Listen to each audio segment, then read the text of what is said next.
All right, welcome to The Explainer. Today, we are diving headfirst into the world of royal secrets and some seriously forbidden passion. We're breaking down Ana Huang's romance novel, Twisted Games. And trust me, it's a story where a princess's heart is totally at war with her crown.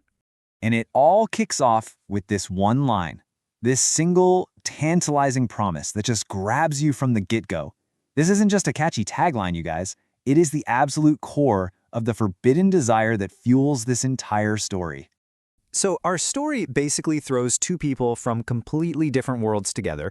They're bound by duty, surrounded by rules, and let's be real, those rules are just begging to be broken. So first up, we have Princess Bridget von Ascheberg. She's second in line to the throne, but what she really wants is just a normal life, a life of freedom. And then you've got Rhys Larson, her new elite bodyguard, a guy who lives his entire life by one strict, unbending code.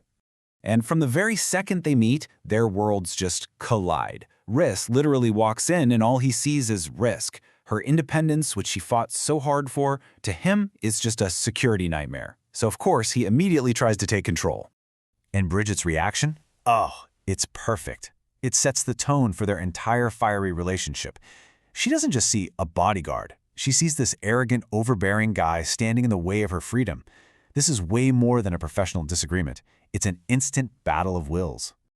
But when you're forced to spend every single moment together, that clear line between professional duty and personal desire, it starts to get really, really blurry. So what starts out as this total dislike, well, it slowly starts to change. It's all fueled by this sharp, witty banter and these little unexpected moments of connection that start to break down the walls they've both built up so carefully. And this is where we really get a peek inside Rhys's head. We see him breaking his own #1 rule, never get emotionally involved. He is completely, totally consumed by the very woman he's only supposed to protect. But right when their secret, forbidden thing starts getting deeper, bam, something happens that flips Bridget's entire world and their future completely upside down. Okay, let's just look at how fast this all goes down. First, her brother, the heir, he gives up the throne for love. Poof, gone. This suddenly shoves Bridget into the one role she spent her whole life trying to avoid, future queen of Eldora. And this new job, it comes with a huge catch, a loveless political marriage. And just like that, the stakes are raised to an insane level.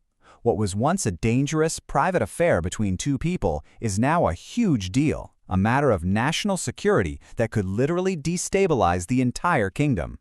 Yeah, their relationship is no longer just frowned upon. It has the potential to become a massive scandal that could, like the book says, destroy a kingdom and doom them both. This is the massive problem they're now facing.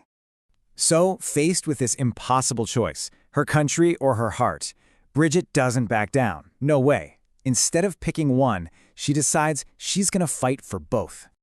The biggest hurdle here is an ancient law, one that's basically carved into the kingdom's history. The monarch cannot marry a commoner. That's it. That's the giant legal wall standing between them and any kind of future together. But this is where Bridget proves she is so much more than a reluctant princess. She turns into a full-on political strategist. She comes up with this bold, multi-step plan to take control of her own life, using political games and even blackmail to tear down the system from the inside. This is the moment. This is when Bridget truly transforms. The very duty she tried to run away from becomes the source of her power. She doesn't just embrace her role to follow the old rules, she embraces it to rewrite them completely. So after a super dramatic, high-stakes political fight, Bridget's battle for her crown and for her love, it all comes to this powerful, game-changing conclusion. And you guys, she does it. Against all the odds, the law gets overturned, Bridget is officially crowned Queen of Eldora, and by securing her crown, she secures her future with Rhys. They can finally be together out in the open, proving that power and love don't have to be enemies. Their journey was never going to be some simple storybook fairy tale. It was messy, it was complicated, it was full of conflict. But it was a story they fought for, on their own terms, and in the end, they won it together. Ultimately, the story of Bridget and Rhys kind of leaves us with this big question. When you're faced with tradition, duty, and huge expectations, what's the real price of happiness? And, more importantly, is it a price you'd be willing to pay?